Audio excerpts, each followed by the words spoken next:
Welcome to Between Two Clinicians, the podcast that gives you a backstage pass to the mind of two therapists. I'm Talia. And I'm Adam. Let's get into it. So today we will be talking about life unfiltered, which for us would mean processing what do we really ask for, like behind the scenes, off screen, not just us, but people. What is your real life? And what do you ask for from yourself and your relationships versus what are you showing on social media, on screen, where some of that incongruency might be? Yeah, life sucks when you can't hashtag everything, right? Like that's Hashtag not having a good time, hashtag my partner's an idiot, hashtag whatever it might be. yeah. I mean, it's funny because sometimes you'll sit with people and they'll talk about how much they desire authentic relationships with other people. And then the way that they present online, they're completely different than the person who's sitting in front of you. And I wonder if that's like, it's almost like social media has built in like a socially accepted schizophrenia where like there's multiple sides of ourselves. Yeah. And at what point does your social media presence become a monster you can no longer feed? It reminds me of, what was that movie, Split? Where Yes. obviously it's like an M. Night Shyamalan take on DID, dissociative identity disorder, in not obviously using it in diagnostic language. I do think we have alters and we have different personas and masks we show the world. We have a shadow self, we have a real self. This does translate to how do we want to be seen. And my favorite thing is like the influencers in the wild hashtag, where you see behind the scenes of what it takes for them to record what you see on the screen. And I remember, I think it's Katie Steinberg. Shout out to Katie. She has very good content. Her boyfriend will record her in front of like the ring light doing whatever it is. And he's just been eating cereal, but like recording her on the side. Hysterical, because you see the behind the scenes, but then when you see her content, you're like, wait, this is so great. But it's so cool to see full circle. And in that example, that's very authentic. How she is absolutely looks, at least I've never met her, but like it looks authentic. And I think I'm pretty authentic on and off screen or camera. You see would be very authentic on and off screen or camera, but there's some people where the camera stop rolling and you're like, what, who are you? Who is this? What altar is this? No, I remember being at a wedding that had like a couple like TikTok influencer individuals at the wedding. And I was just sort of sitting back and I was kind of blown away of like, when your whole life is creating content, where do you find the space to actually enjoy the present moment? Because like, it was like, oh, we got to be over by the chocolate fountain. And then we got to be over here at the cocktail bar. And then like, we're out here at the infinity pool. And it was like, I know that there's a level of fun in that. I think there's a level of also like adrenaline junkie of like, I'm doing all these things, but man, how do you deal with like a regular Wednesday night or like when you don't have to thank Domino's for the delivery? Like, I don't know, how do we navigate that? And I feel like that is sort of why we're in a spot in society where it feels like there's so many unrealistic expectations placed on people, regardless of age. Like, we're very hyper focused right now on like, how are children growing up in social media and how are they doing? But remember, they're getting this role model to them by how their parents are interacting with social media. Oh, right. Like, I totally, because I didn't grow, my parents, obviously, and I'm not Gen Z? I'm older. I didn't have that problem. Like my parents are not on, they call it all face chat. So they're definitely not on any social media. Thank goodness. But I've seen, and I had somebody the other day ask me, well, what happens if my parent wants to follow my friends? And I'm like, I never thought I'd have to deal with this in therapy. Like, this is such a unique question and it's coming more and more true. How do I enjoy my baby's first steps without it being through the lens of an iPhone, right? Like, how can I be in the present moment and navigate this where there's way too much access, I think. And there's a difference between privacy and secrecy. If you're really worried about what you're doing, or if you follow them, right, they can post whatever they want. You have to understand that you might see some things you might not like. That's their social media as a teenager. Look back to when you were a teenager, right? If you had social media, you wouldn't have posted half the shit that you did, most likely. And there you are being like, well, you can't. I get that. And it's good that they're filtering, but that piece of it. And what if your parent's an influencer? How are you going to Mm, handle that? Right? Oh, sorry, mommy has to record a reel. Like she can't be there for your recital. I have a big gig coming up with my brand partnership. Like, oh gosh, I don't think we've planned that far in society. well, and so the thing that really grabs me is we're moving farther and farther away from having like emotional validation. So Like people are 100% like hell bent on their value being in likes, yeah, yep, in shares and retweets, yep, and if something goes viral. I mean, that's where I'm sitting back going, oh no, no wonder we're getting to a spot where like there's high anxiety, massive depression, and then suicidality yeah, comes into play. I yeah. mean, because you're telling me that only your effectiveness as a human being is how much you are liked or shared by other individuals whom you do not know. And likely, sometimes hopefully, we'll never meet. Yeah, but Yeah. that can be its own beast. You know, I Yes. remember a client I had really at like the beginning of like Insta famous, but this was a client that had a ton of followers on Instagram and had maybe misattributed her support group and her social Mhm. support group to being how large her following was. Yep. And then she had a major life change happen to her. And she was like grieving signing on and seeing the loss of followers Yeah. because she as a brand Mm. was changing Yeah. because naturally things were changing in her life. Yes. And I mean, when we start talking about the internal work of like, well, but who are you? Her value was a completely attributed to that brand. Yes. I've worked with clients like that also, and their ideal self, who they showed the world. Granted, for some, it was authentic. They were really like live streaming a lot of their life. It wasn't about Yeah. perfect, like, let me be this, but their internal world of who they were supposed to be, who they assumed other people thought that they were, Hmm. was this perfect stereotype. And they had to upkeep that for the likes, which really Yeah. equate to this is how much I'm worth. This is my validation source. So the more likes they got, the better their self-esteem felt. And I'm putting Hmm. quotes that this feedback loop was so fueled. Let me log on, let me see what I can post. And much like Jackass or any of those other shows, the higher the risk, yes, the higher, more likely it would be to go viral, Hmm. higher or more likely it would be to go viral, but that doesn't mean it's for the right reason. And you're a real Yeah. person at the end of the day. And just walking around, we're not Sims. We don't have this like thing on our head that's like, I have however many thousands of followers or views or subscriptions. It's not real. It's not real life, but it does create an alter persona that we have to feel this pressure to upkeep at times. Well, and then so then Talia, I sort of pivot to this side of it. Yeah. So we've just taken this and gone to a very Yeah. macro lens, right?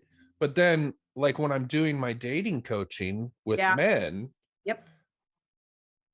one of the things that we check out in the very beginning is like, so I do this whole thing of like, write me an essay about yourself. That's one of our like first takeaways.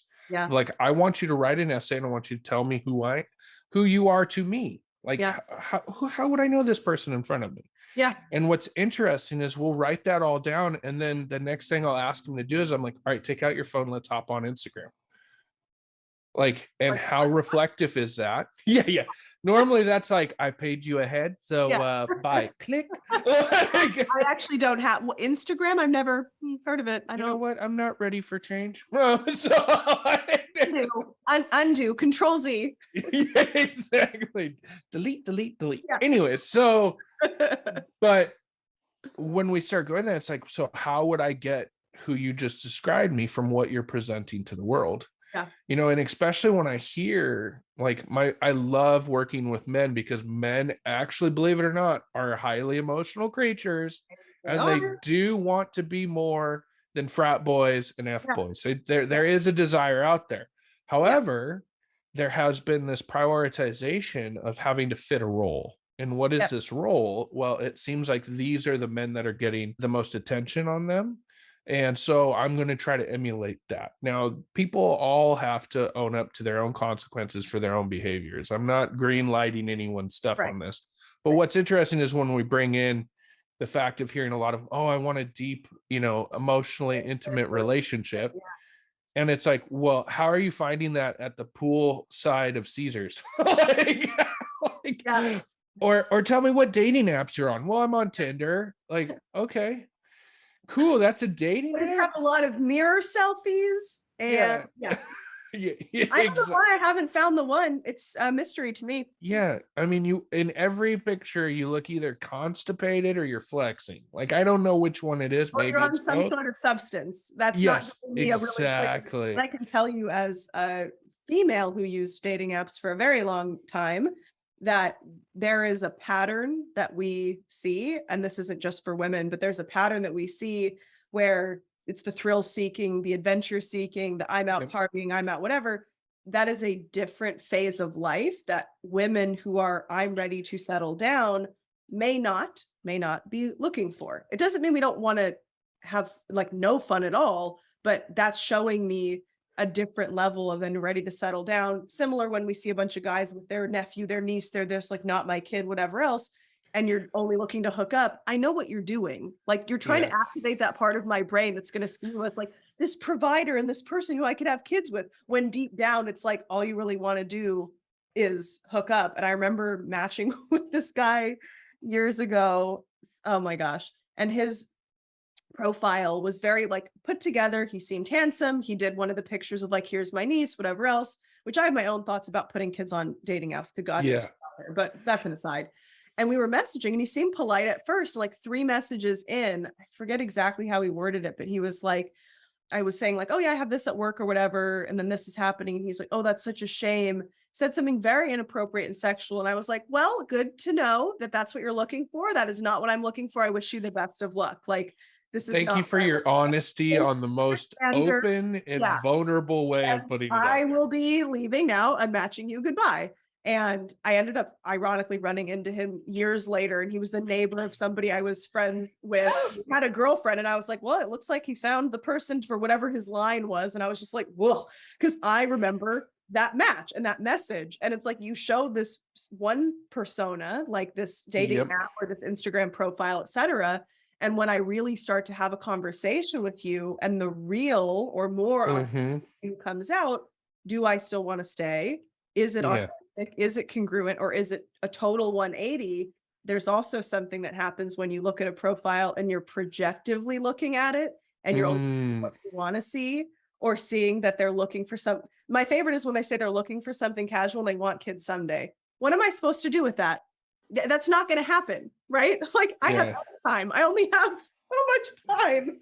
Well, if you do a lot of things casually, you end up with kids. You do it. Someday, tomorrow. It does solve itself. There you go, Chad. Yeah, exactly. No, and it's funny because like I was just having like this vision of, oh great, every man who's going to listen to our podcast is now going to go change his pictures to like kittens and needlepoint, and he's like, okay, I got him now. Like copious notes, what should I change it to? Yeah, here's my crocheting desk. I don't fish, I don't like, be authentic and be open that who you might be wanting to and this goes for women too, who you might be wanting to partner with, or who you might be a best fit actually might not be. For many years, I wanted like the rugged lumberjack, super jacked MMA, emotionally cold, blah, blah, blah dude, like Gaston or Beast from Beauty and the Beast. And once I had a relationship with someone like that, I realized, oh, I don't want this. Like I thought of it because I wanted this exterior with emotional availability and depth, not narcissism and psychological abuse. I ended up with the latter. Wish I had a former. I have healed, but past that, I realized there was something about that archetype that I idealized or became enamored with, and that it's like the bruised on the inside, the Mr. Miyagi, right? Like the reason why those dudes are so big and jacked. And I think it was Dom Mazzetti, the YouTube guy. He was like, the reason that those guys are in security as a career path is because they're insecurities. Like they're that big and jacked because they're trying to cover up something underneath.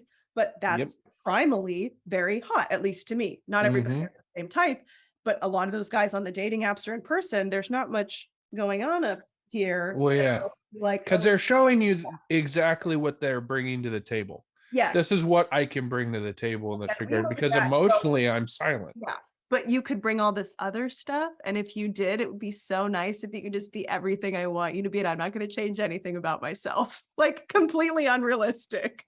Yeah. Yeah. I mean, I always sit back and try to reflect also when I'm sitting with clients that say like, man, I got exactly what I wanted, and this is not what I wanted at all. Because I think it Yes, highlights with what you're talking about, yes, which is you have a fantasy of what this is going to be, and then yes, in reality, it doesn't carry the weight you thought it was going to. Like, correct. yes, I have certain aspects of this relationship, whether it's the physical attraction, it's what we're able to do poolside, or Yeah, we're traveling all over the place. But then, man, there's a lot of downtime in between those gourmet experiences, right? And that's what we completely forget is we think like, oh man, if we can ride the highs of this relationship, then we'll have a relationship. Well, what do you do in the valleys of a relationship? What do you do when rent's due and money's tight? What do you do when you're not able to go out to BOA for Friday night dinner? Like there's all sorts of other aspects that then you feel like you're sitting across from someone you completely don't know, a complete stranger. yes, and then I see a lot of couples, I don't know if you see this whenever you go out, they're just sitting across from each other on their varying ages, sitting across from each other on their cell phones, and first of all, the kind of fiscally responsible version of me is like, "W you could do this at home for free, like, why are you paying? It's for people to watch. Thank you, because I love it." But there needs to be something more behind that, like you're saying in those lulls. Do you like the person that you found on Mm, the screen off the screen? Do you like them when you yeah. actually go on the date and you're in a real relationship with the person in front of you rather than this idealized ideal self that they portray, which I'm a fan of Mm, putting your best foot forward on an app, a job interview. Like, don't yeah. put you partying, don't put you like put your best foot forward, but make sure it's something that you could continue to like walk down that path, not Mm. like you reached a little too high, put your foot on that path and never attain it again. Yeah, Because then don't get into a relationship where no, you're faking it till you make it, no, right? because then I'll be like, where's the person that you were in the beginning? Meaning that they would have none of the same traits. Much different than it's like, wait, you chew like that or you burp? Like that's normal human stuff.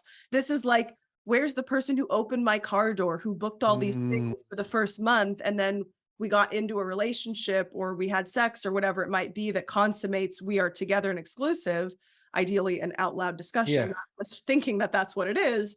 And where is that person? Where Well, is the that I wanted? and what you're highlighting there is like the textbook definition of cuffing season, Oh, right? Like yes.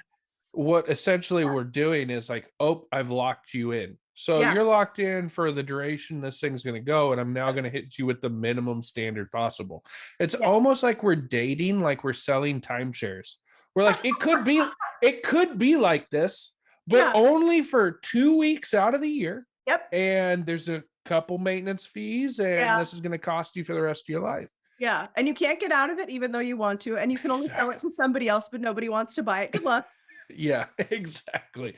And and that is the truth. You feel like whether it's guys or gals, sometimes they're shopping around their terrible current Oh, relationships. yeah, Like, please cheat with him. Like, I don't I know want why. out. I Yeah, want out. and But who you see on the other side of that, like, with the advent of social media, I think it has caused and I haven't looked at the statistics of it, nor do I know where I would find the statistics specifically of yeah, but how the impact of social media and access mm, to so many people we never even knew existed in the world yeah, on infidelity or even the temptation mm, of infidelity. This is nothing new. Like it's existed far beyond no, social media. There were more barriers in place. Like back in the day, you had to really put in an effort to have an affair and cheat. It would probably be somebody that you worked with or you were close to, right? That still can, yeah, but you had to go to great lengths to like cover it up, pay for a hotel room in cash, go to a different city, do all of these things. And yep, now it's just like at my fingertips. I could be having an entire other multiple relationships and you would have no clue because guess what? I'm home all the time. I do what I say I'm going to do. It makes it so much easier to have hmm. that filter on for the rest of the world. And I think the thing that really comes to light when you frame it that way is in society, we really have a disconnect from what true intimate emotions are anymore. And so I know, like when I really sit down and I talk to individuals who have had emotional affairs, Yep. I do hear the ignorance. Yep. Like I've never really sat down with someone who's come to therapy or coaching and they were like, I wanted to like torpedo my 30-year marriage. I wanted to drive away and ruin the relationships with my And there's kids or my never love. trust. Yeah, no, it's I wanted what I wanted to Yeah. summarize. I was fighting all the time with my wife and I started talking to this person and then I'm like, fair about it. and then No, well, no. sometimes they don't even recognize it as the affair, right? That's the other piece too. Like I love when they come in and they try to get me to co-sign it, right? Like, oh yeah, she's just ridiculous. It's Like the I worst. you Yeah. were talking about intimate like details of your sex life with this random stranger and she's bent out of shape. Oh my god, women. Like it's like So crazy. yeah, I mean you give her a Yeah. cell phone. Anyway, Yeah. like there's Yeah. it, but this is the side of it. Is we don't even know where our emotions are anymore. And I go back to we were kind of having this conversation of like what you put out there, you're trying to attract. Yep. Well, there's a lot of people that like they'll put it in the eHarmony profile. Oh, I'm looking for emotional intimacy.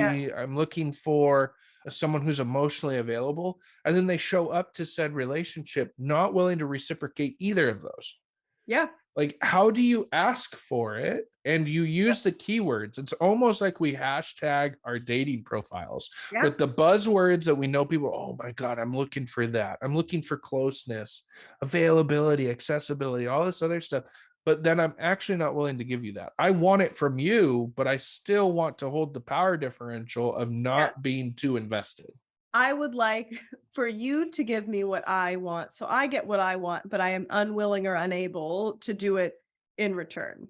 Right. I would like to eat my cake, have another slice of cake, as well as your slice of cake, and still have a whole cake left over at the end of the day.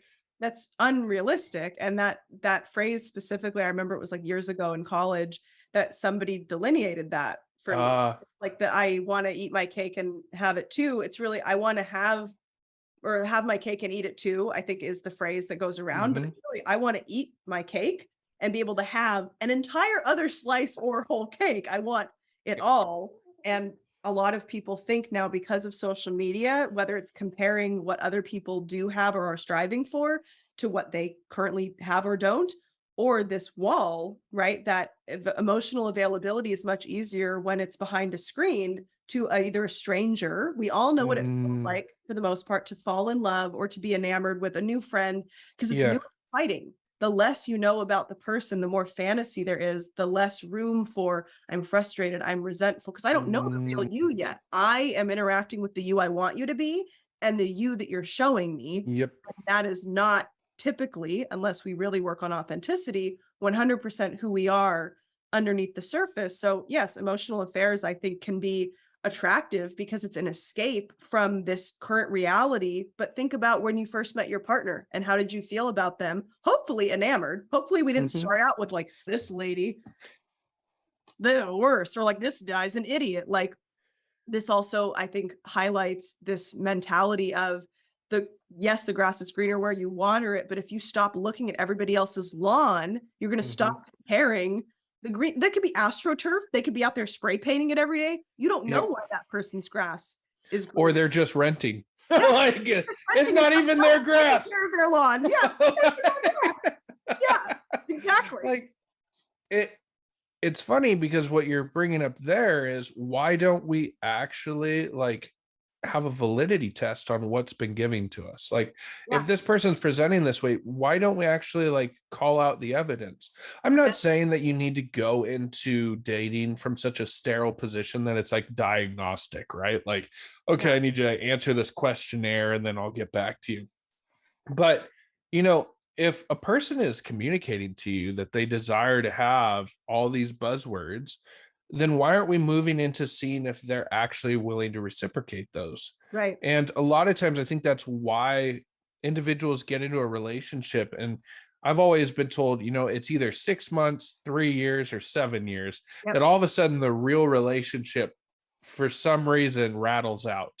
Where like at some point individuals sort of stare at each other across the table and they're like, well, actually I'm blank. And it's almost like this decloaking experience where like finally we're pulling off the wigs, we're taking off the foundation, we're Yeah. finally sitting down, and we realize actually we put on a show. So we wasted time being these people that weren't us. Yes. Yes. And I think we base the not self or the who we idealize ourselves to be in part off of who we may be able to be in passing or in small doses. And the older we, the more we can become our full authentic self.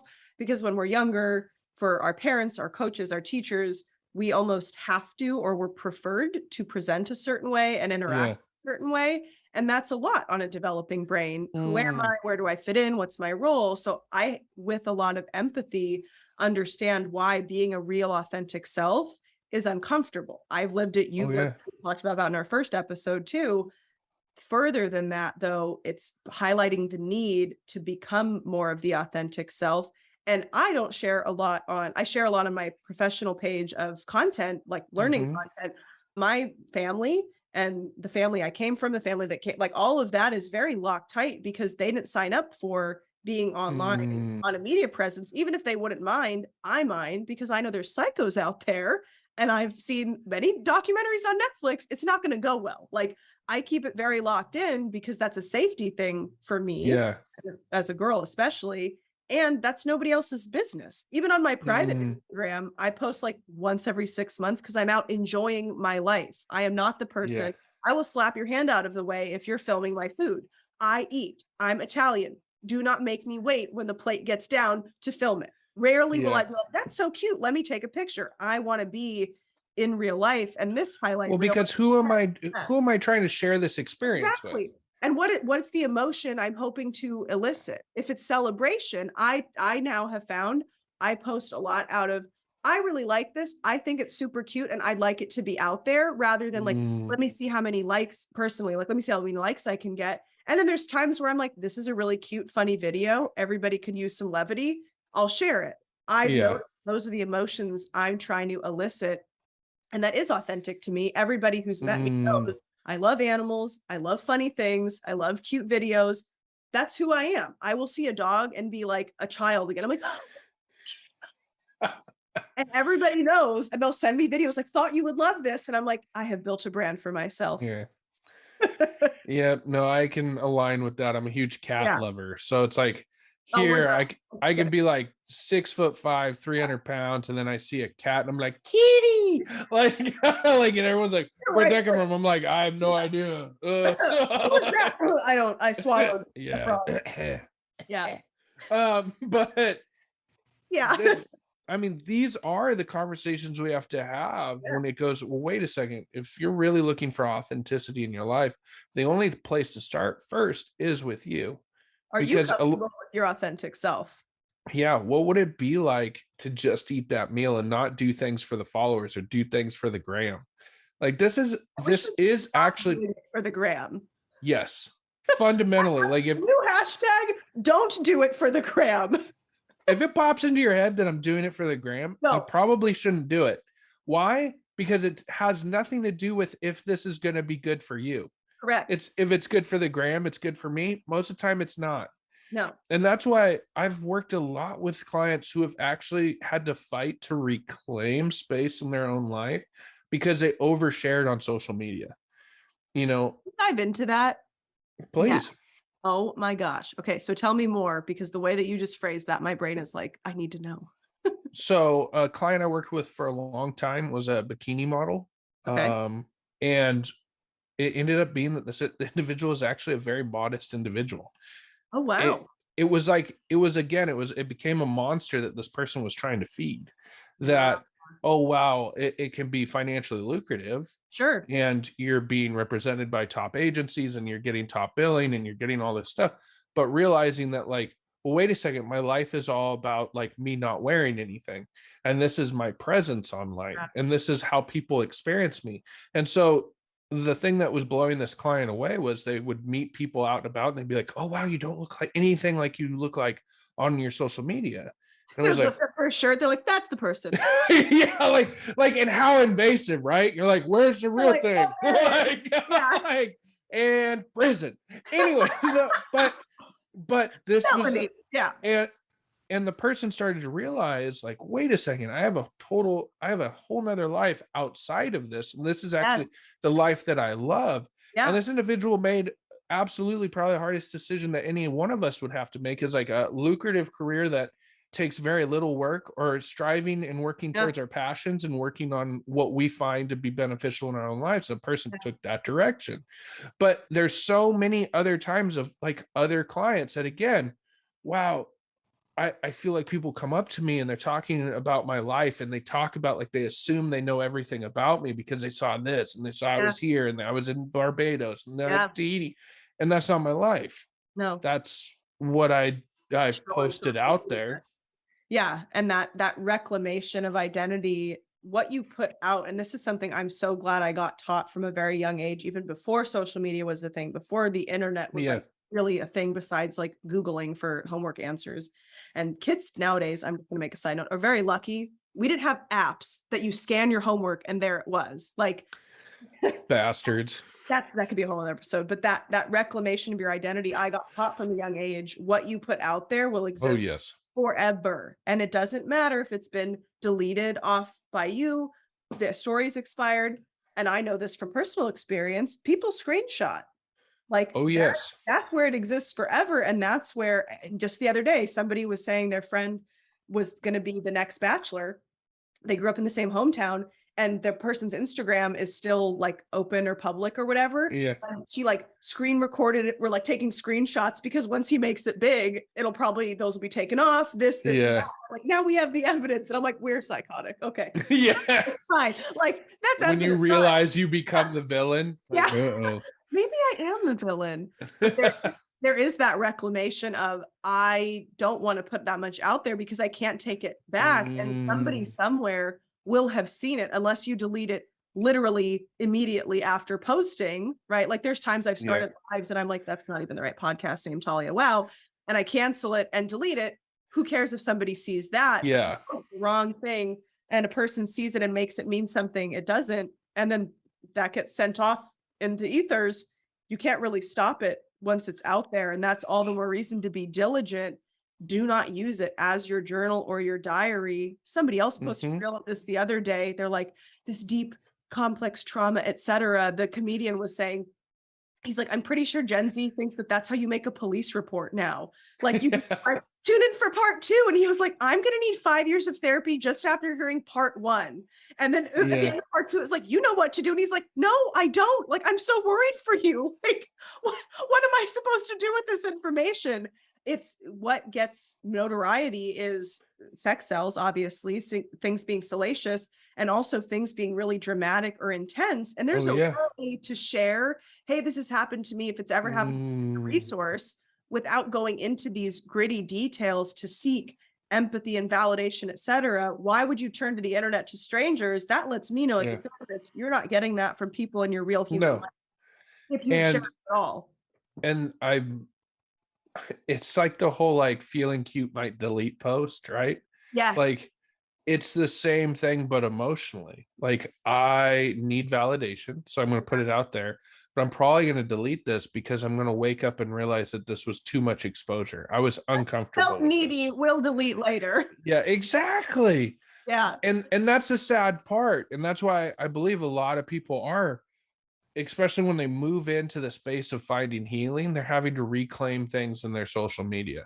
I mean, and this isn't something that like in my work, I'm pushing people to do it, but I remember, and even current clients, most of the time when we start doing good work, they'll be the ones to say like, oh yeah, I actually scrubbed my social media, or I got rid of this one, or I deleted this profile, and I always ask like, I didn't need it. I didn't need it anymore. Or you know what, I shut that one down and I've started a private one.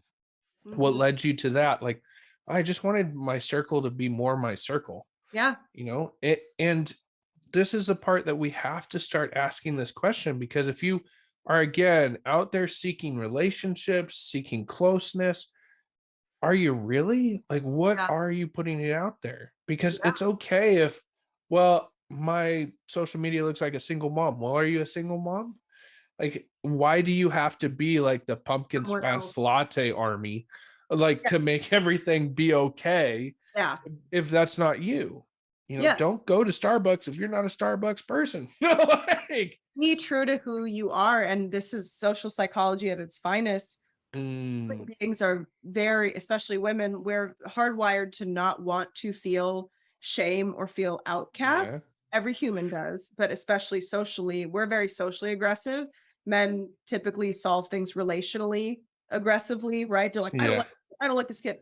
Tussle on the playground, we're over it. Versus girls will just ruin your life for an entire year and make your self-esteem go to nothing as a way to like kind of Voldemort Dementor suck the soul out of you, right? If I can't have it, neither can you, right? We get socialized from such a young age to not want to be in the out. mm, However, to start another in group or get enough people to be like, yeah.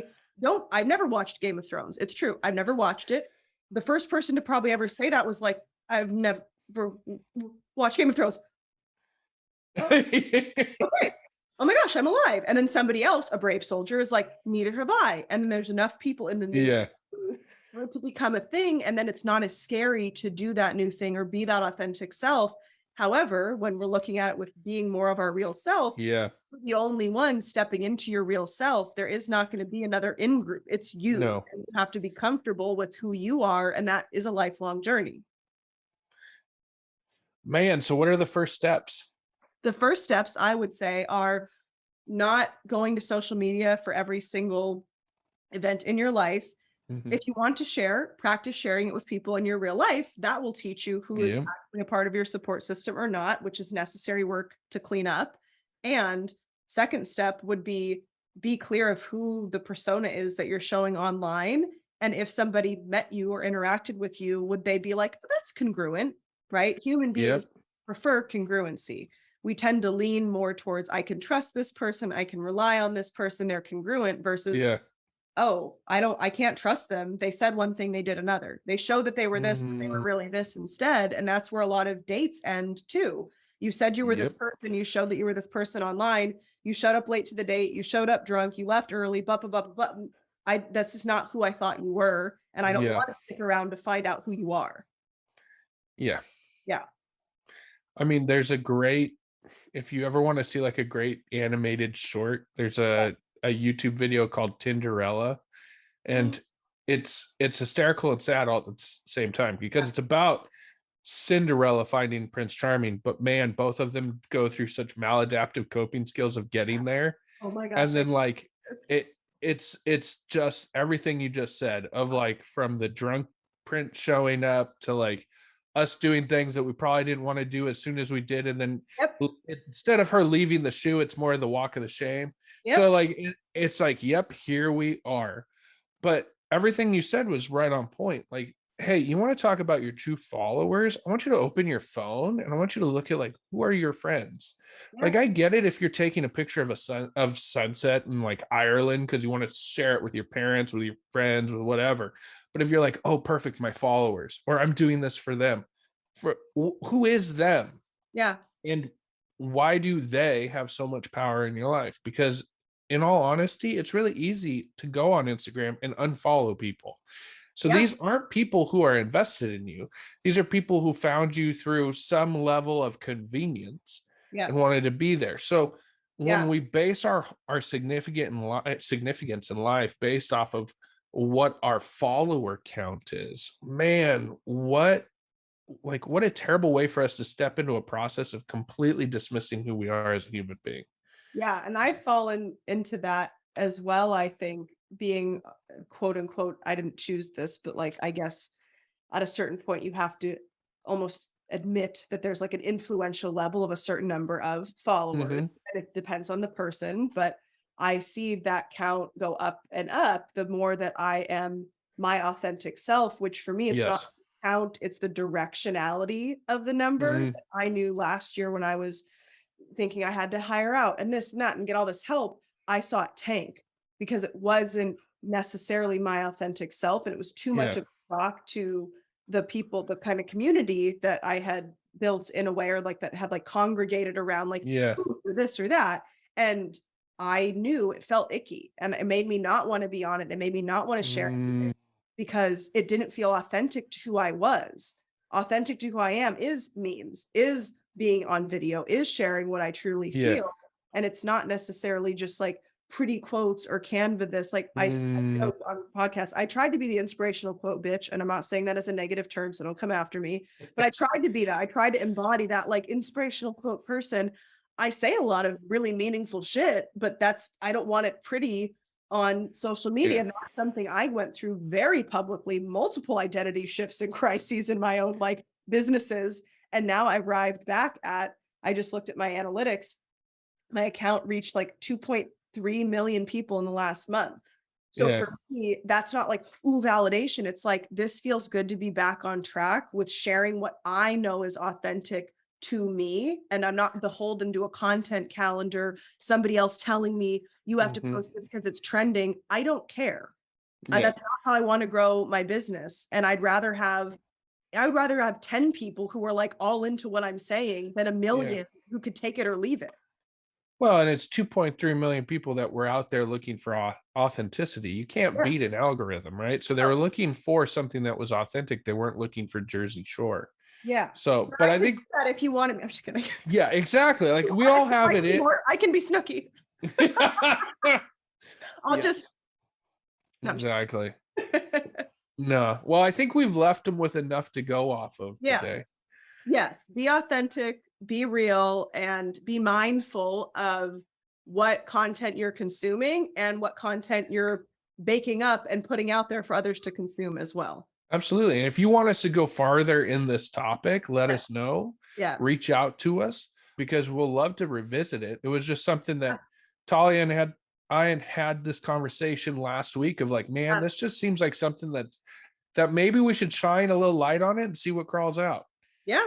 And I think we started at least a very wonderful conversation, and we can revisit it more. And that's kind of the ethos of this podcast is how do we really feel about it? And this is very authentic. I would have had this conversation even just catching up with you off Yes. camera too. At brunch, of course. Like, We take a clinking and the boomerang. And my favorite is this is what I'll leave people with, that one person, friend or significant other that's like, if I have to clink my glass time to this one more time, I'm gonna pour this yeah. out.